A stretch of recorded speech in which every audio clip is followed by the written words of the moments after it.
There is a country you could drive across in a single afternoon, smaller than the state of Delaware, home to roughly 1.5 million people, fewer than live in the city of Philadelphia, fewer than live in a handful of London boroughs combined. And yet, somewhere on those two small islands, something keeps happening that should not be statistically possible for a nation this size. A musical instrument was born there that did not exist anywhere on Earth before the 20th century. The only new acoustic instrument invented in 100 years, according to music historians who study these things for a living. A bottle sitting on almost every bar cart on the planet holds a recipe so closely guarded that fewer living people know the complete formula than could fit around a single dinner table, and it has stayed that way for 2 centuries. Through 2 world wars, through the invention of photography, through the entire digital age. A 100-acre lake in the southwest of the country holds no water at all. It holds solid ground you can walk across, and beneath that ground sit millions of tons of a resource that once repaired the ships of an English explorer, and now paves roads on almost every continent on Earth. By the time this is finished, you will understand why a small red bird became a national symbol worth protecting at any cost. You will understand why bartenders from London to Los Angeles to Toronto are quietly using a secret they will never fully be told. You will understand why American energy planners once looked seriously at this country as an alternative to the Middle East. And you will understand why a nation most of the world can barely locate on a map has somehow outproduced countries 100 times its size. In music, in food, in ecology, and in energy. If you are Trinidadian, if your family came from there, or if you simply think you already know what small countries are capable of, what you are about to hear is going to change that. Stay with this one, because the pattern only becomes obvious once you have heard all 10. None of these achievements happened because the world was watching, or because anyone in Port of Spain was chasing recognition. Most of them happened quietly, out of necessity, decades or centuries before anyone thought to write them down as records worth keeping. That is arguably what makes this list different from most of the ones circulating online. This is not a collection of tourist brochure superlatives assembled to flatter a country. Every single item here can be independently verified, footnoted, and traced back to a specific date, a specific person, or a specific document. That matters because in a region as often reduced to postcard imagery as the Caribbean is, the difference between a myth and a documented fact is worth taking seriously and worth telling properly. Let's start with the sound, because everything else on this list in one way or another grew out of it. For most of the 18th and 19th centuries, colonial authorities in Trinidad were afraid of drums, not of the music itself, but of what the music could organize. African drumming carried rhythm, yes, but it also carried the ability to communicate across distance, to call people together, to coordinate, to signal. Authorities suspected, often correctly, that drumming could be used to plan resistance, so, at various points, they banned it outright. People adapted because people under pressure almost always find a way to adapt. Tambu bamboo bands came first, stalks of bamboo cut to different lengths, pounded against the hard ground to produce rhythm without a single drumhead anywhere in sight. When even that was restricted in certain periods, people reached for whatever else could make a sound with purpose. Biscuit tins pulled from kitchens, discarded automobile brake drums, the metal lids of garbage bins dragged out of yards. What began as a workaround, a way to keep rhythm alive under restriction, slowly over years became something else entirely. By Carnival season in 1940, someone had worked out that a piece of metal could be hammered into a concave shape, and that striking different sections of that shape at different points would produce different musical notes. Not just noise, not just rhythm, an actual tuned scale built from scrap. Elie Manette, born in 1927, is the name most closely associated with refining that concave design into what became the tenor pan, the instrument that would eventually sit at the center of the modern steel band. Sit with what that actually means for a moment. An entire tonal, melodic instrument, capable of harmony, capable of carrying a full musical arrangement on its own, engineered out of materials that were never designed to make music at all, by people who had been explicitly told they were not permitted to make music the way their ancestors once had. The steel pan was not simply a clever invention born of scarcity. It was a refusal to be silenced, one that happened, almost as a side effect, to also be beautiful. The Trinidad and Tobago Steel Band Association formed in 1950, giving the instrument its first formal institution and its first real infrastructure. The following year, the Trinidad All-Steel Percussion Orchestra traveled across the Atlantic to the Festival of Britain and performed there. The first time a steel pan had ever been played outside the country that invented it. From a colonial ban on drums to a stage in Britain in roughly a single decade. That is not a slow cultural evolution playing out over generations. That is a people insisting on being heard and succeeding faster than almost anyone could have predicted. Here is where the story becomes something even larger than an instrument. In July of 2025 at the World Intellectual Property Organization's Assembly in Geneva, Trinidad and Tobago formally registered the steel pan as a geographical indication. That is the exact same category of legal protection that champagne holds, tied specifically to originating in the Champagne region of France, and that Parmigiano Reggiano holds for coming from a defined region of Italy. It means the steel pan, an instrument born directly out of resistance to a colonial ban on making music, is now legally recognized on the world stage in an international legal proceeding as belonging to the two islands that created it. Nobody else can legally claim it, nobody else invented it. The paperwork now says so. The closing of that WIPO assembly was not marked with the customary gavel. It was marked with a live steel pan performance, played out in the same room where diplomats and legal officials from dozens of countries had just spent days formalizing the protection. 200 years after the drums were first banned, the descendants of the people who built an instrument out of biscuit tins and brake drums closed a formal international legal proceeding with the sound of it. If your grandparents ever played pan, if you grew up hearing it echo through Carnival in Brooklyn, or Notting Hill, or Scarborough, or Miami, that recognition in Geneva is not a bureaucratic footnote buried in a trade filing. It is the world finally putting into writing, in binding legal language, what your family already knew for generations. That this instrument, this sound, belongs to Trinidad and Tobago, and always has. Modern tenor pans have traveled a long way from those first hammered biscuit tins. Today's instruments can produce 29 distinct notes across 2.5 octaves, tuned with a precision that would have seemed impossible to the people banging on brake drums in the 1800s. A newer design, called the G-pan, extends that range even further, 37 notes across 4 full octaves. An instrument that began as a workaround for a ban on drumming can now, entirely on its own, carry the melodic range of a small orchestra. Consider for a moment how differently this could have gone.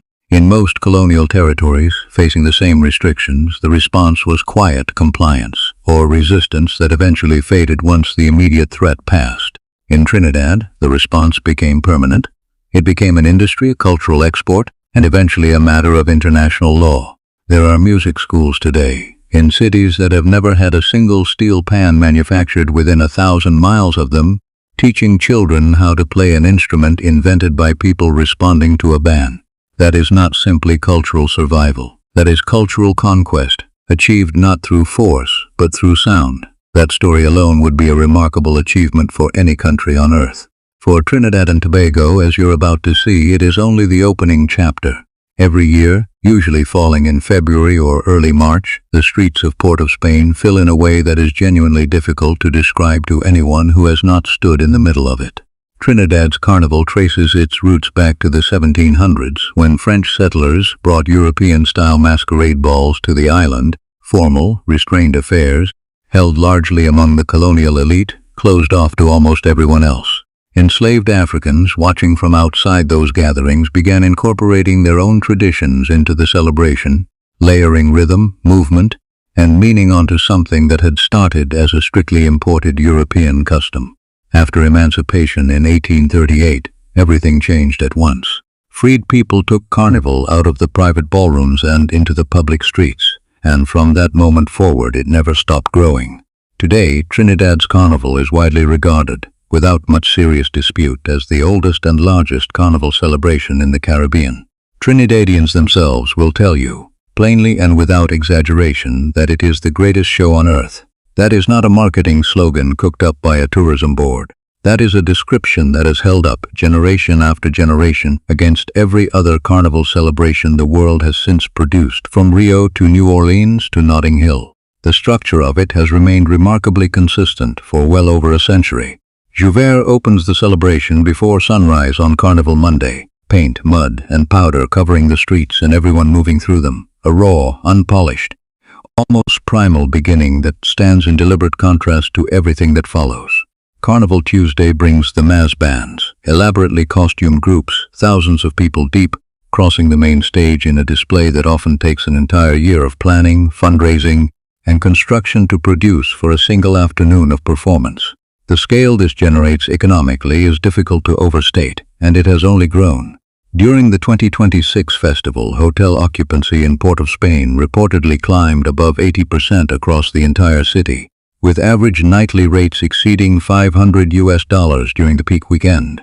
Figures that would be respectable for a major global capital during a marquee international event, let alone for a city on a two-island nation of 1.5 million people. For a handful of days, Port of Spain effectively becomes one of the most in-demand cities on Earth. If you live in Toronto or London or Miami, and you have ever flown home specifically for Carnival, spent the money, taken the time off work, planned your entire calendar year around those few days, you already understand something outsiders often miss entirely. Carnival is not a tourist event that happens to include Trinidadians.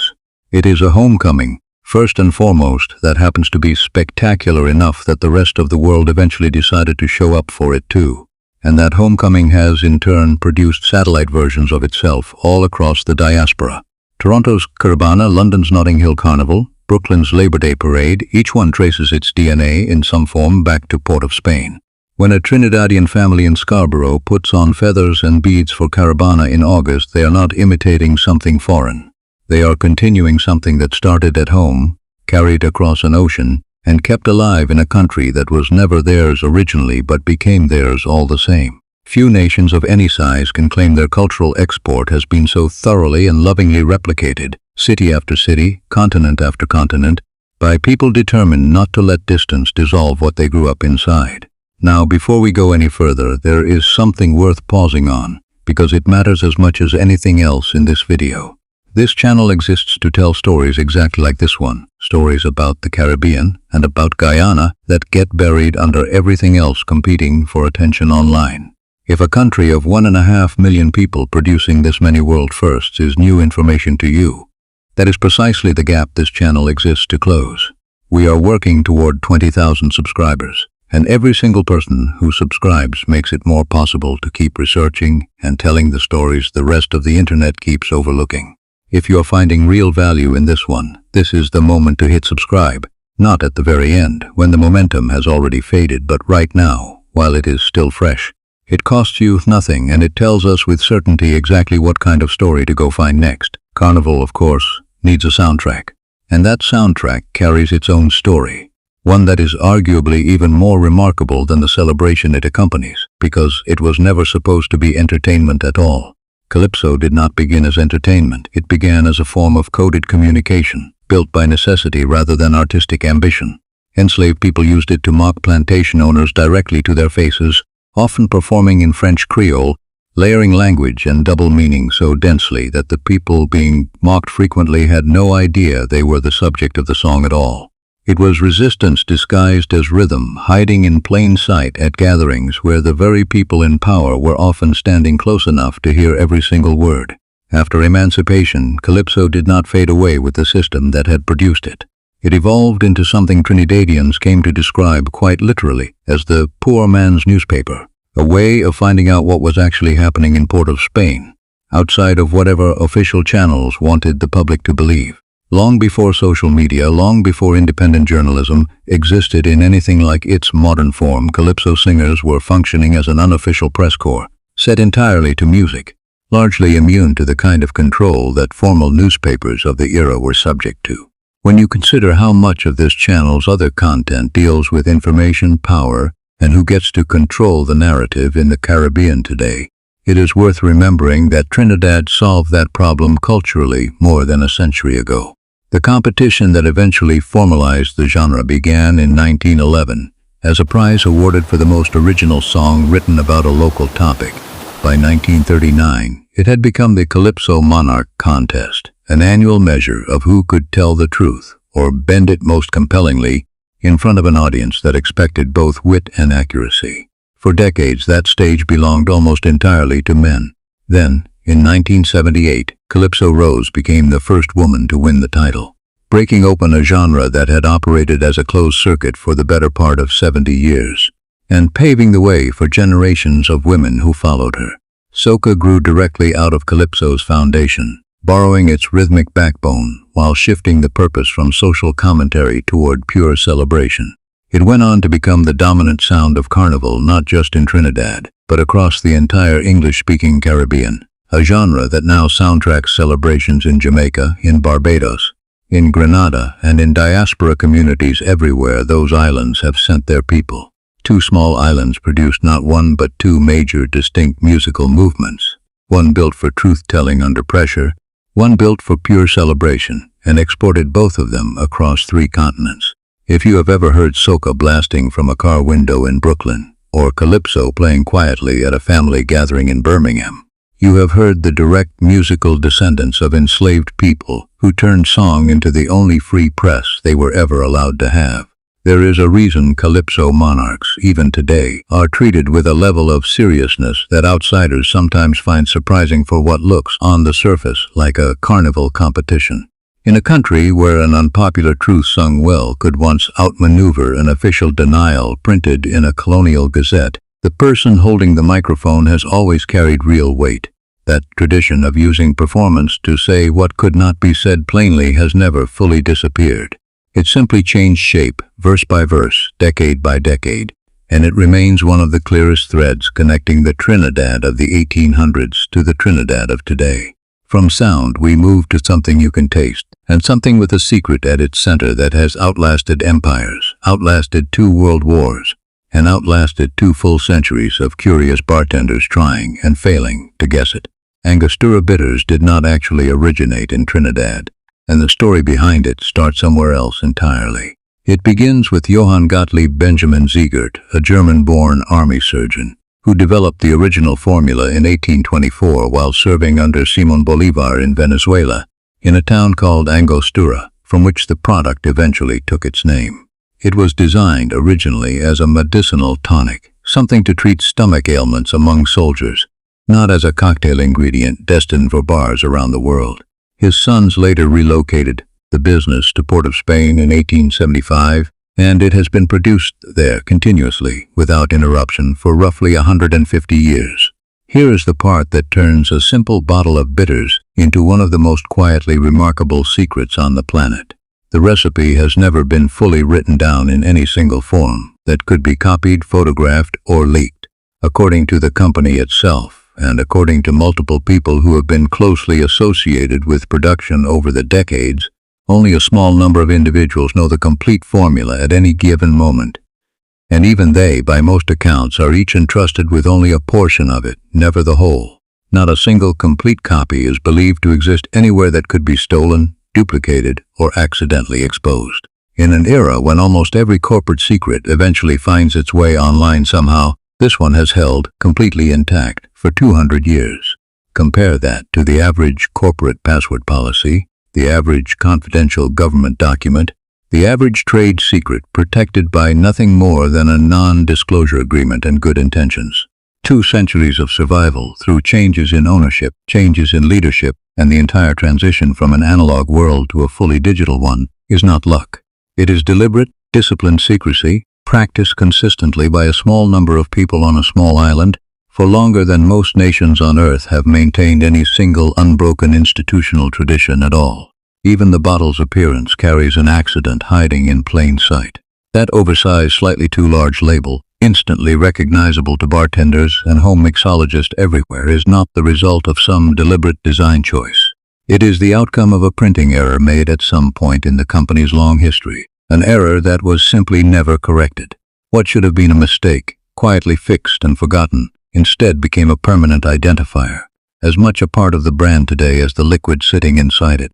Every single time someone orders an old-fashioned anywhere in the world, in a hotel bar in New York, in a speakeasy in London, in a rooftop lounge in Singapore, they are drinking a formula that has not been publicly disclosed since before photography existed as a technology, since before the telephone, since before either World War two small islands have managed to protect one recipe more effectively, for longer, than most governments manage to protect their actual state secrets. Food and drink historians have tried, periodically, to reverse engineer the formula through chemical analysis, and while they have identified certain botanical notes, gentian root among them, nobody has ever produced a version accepted as a true match by anyone connected to the company.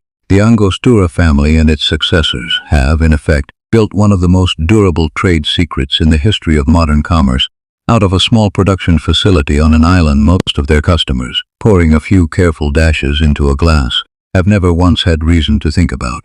From something you cannot see the inside of, to something you can walk directly across the surface of, though you should not stand still for too long while you do it. In the village of La Brea, in the southwest of Trinidad, there is a 100-acre lake that contains no water at all. What fills it instead is asphalt, described by geologists as the largest natural deposit of asphalt anywhere in the world, with estimates placing its total volume somewhere between 6 and 10 million tons and a depth of roughly 250 feet at its deepest central point. It does not look like a lake in any conventional sense of the word. It looks, from the surface, like solid, slightly uneven ground, and for the most part it behaves like solid ground too. Sir Walter Raleigh documented the Pitch Lake in 1595, during his exploration of the region, and used its asphalt to repair his ships along the way, meaning this single deposit has been known to European explorers, and used practically by them for more than 400 years.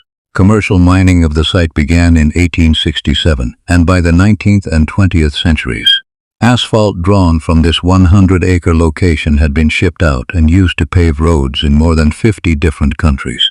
A lake in a small village in southwest Trinidad quite literally helped construct the road infrastructure of the modern world, long before most of those countries had any diplomatic relationship with the Caribbean at all. The surface is largely solid enough to walk across safely, which is exactly why visitors are permitted to do so. But standing in one spot for too long can cause a person to slowly, gradually sink, a detail that gives the entire site an atmosphere unlike almost anywhere else on Earth.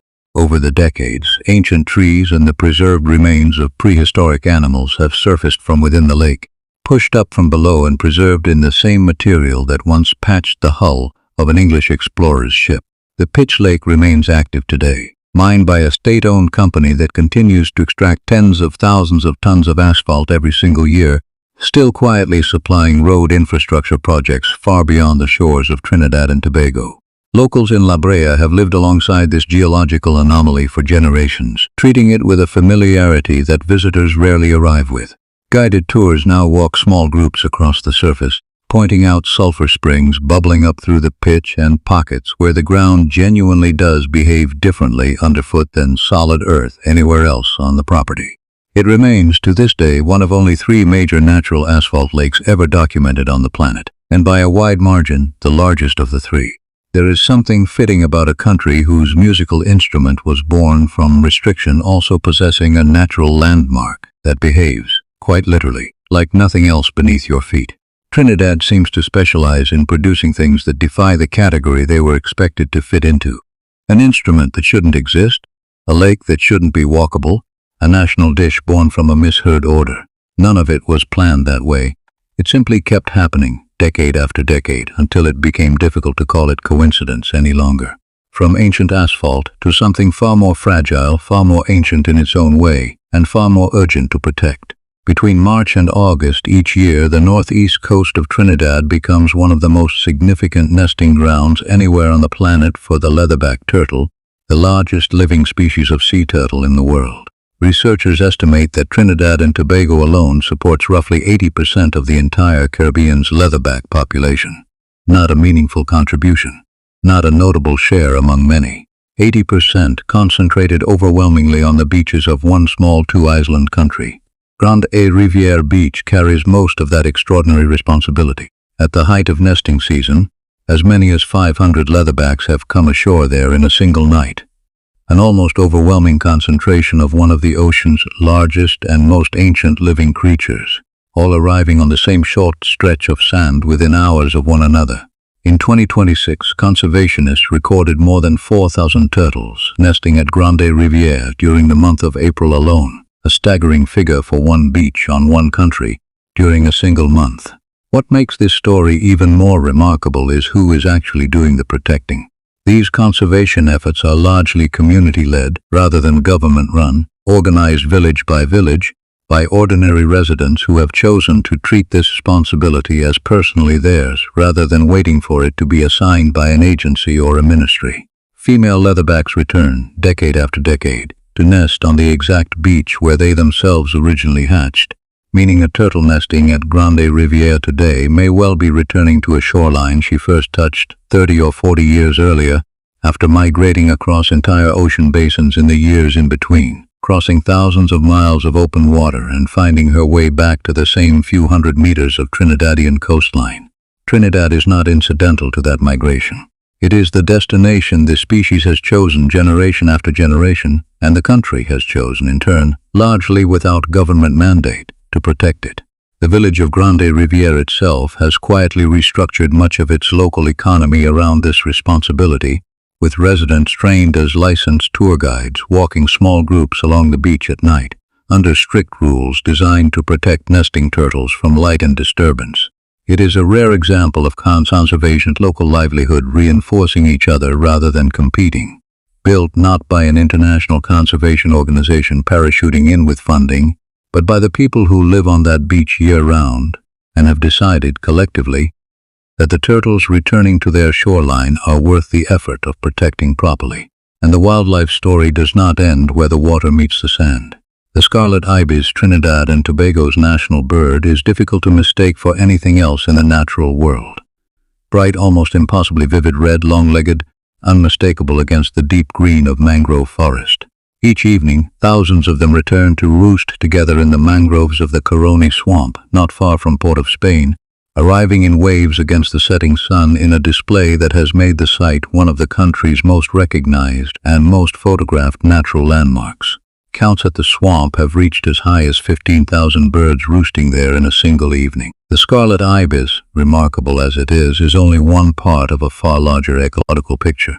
The country is home to an estimated 470 recorded bird species, alongside roughly 620 species of butterfly, more than 2,000 species of flowering plant, over 100 species of mammal, and 70 species of reptile. An extraordinary, almost improbable concentration of biodiversity for two islands you could cross entirely by car in a single day. Trinidad and Tobago is consistently ranked among the top 10 countries in the world for bird species relative to total land area.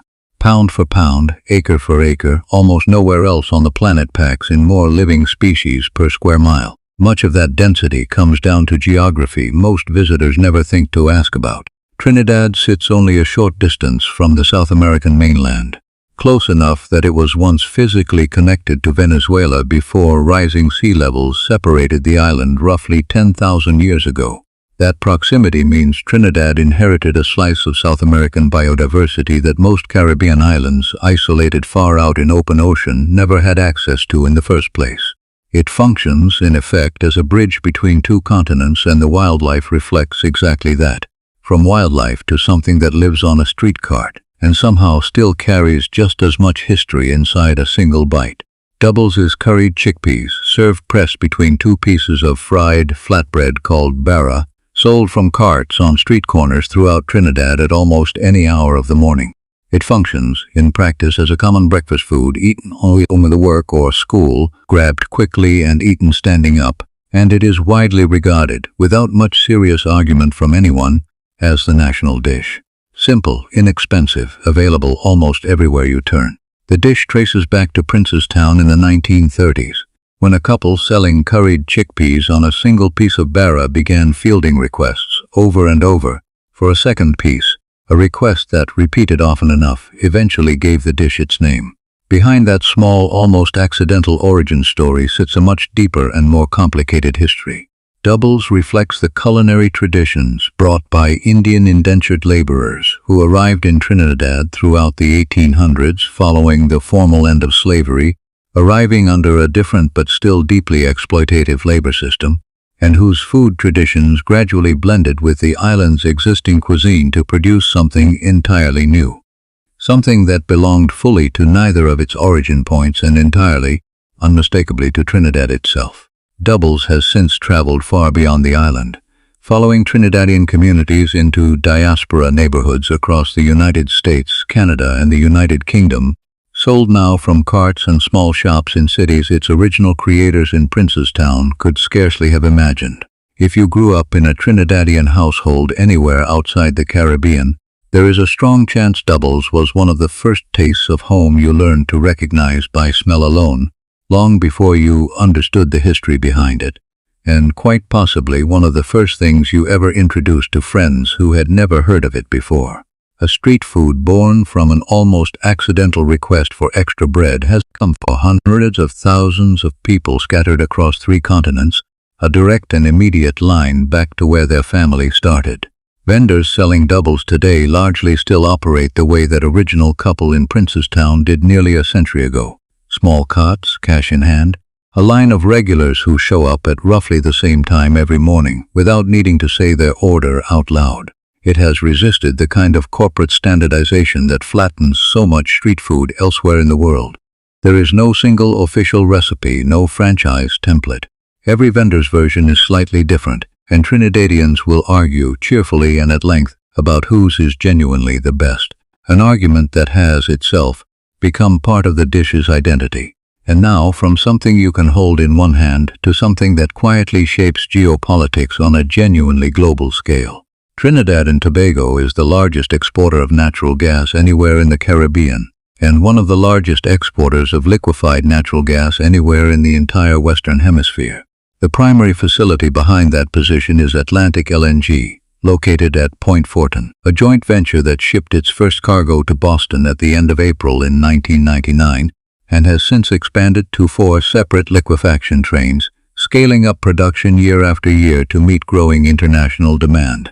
Gas processed on this small island now travels to more than 20 countries around the world, including the United States, Spain, Chile, Argentina, Italy, and Egypt, with additional shipments routed to Japan during periods of peak global demand.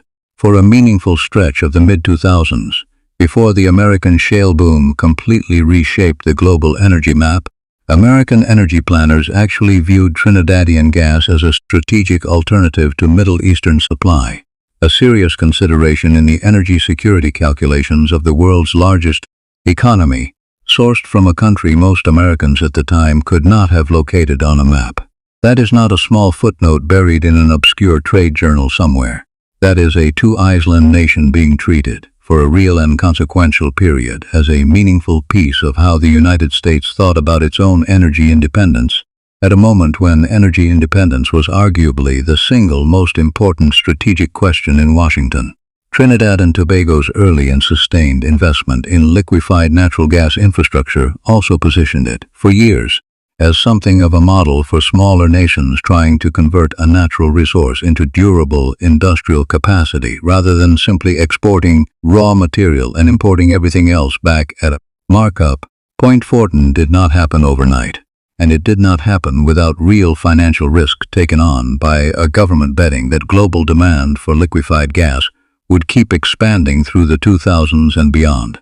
That bet largely paid off, and it gave the country decades of leverage in trade negotiations that a nation this size would not otherwise have had any claim to.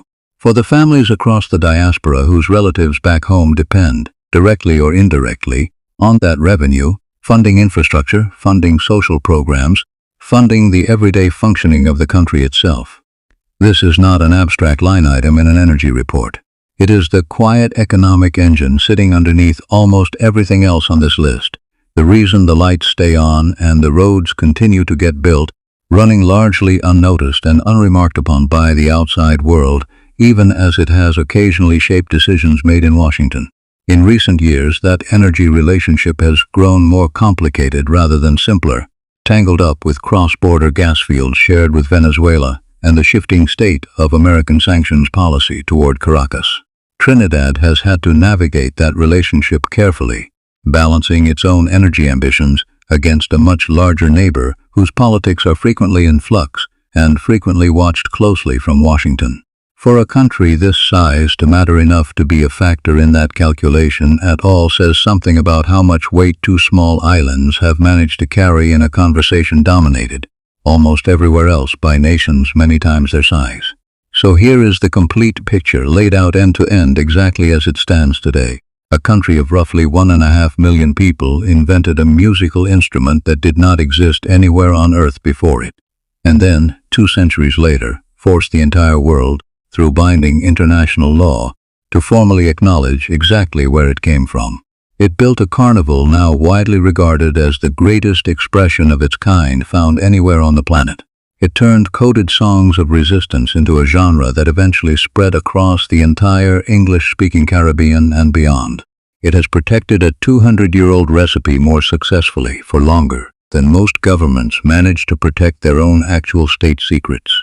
It contains the largest natural asphalt deposit ever recorded anywhere on Earth, and that asphalt has paved roads in more than 50 countries across multiple continents.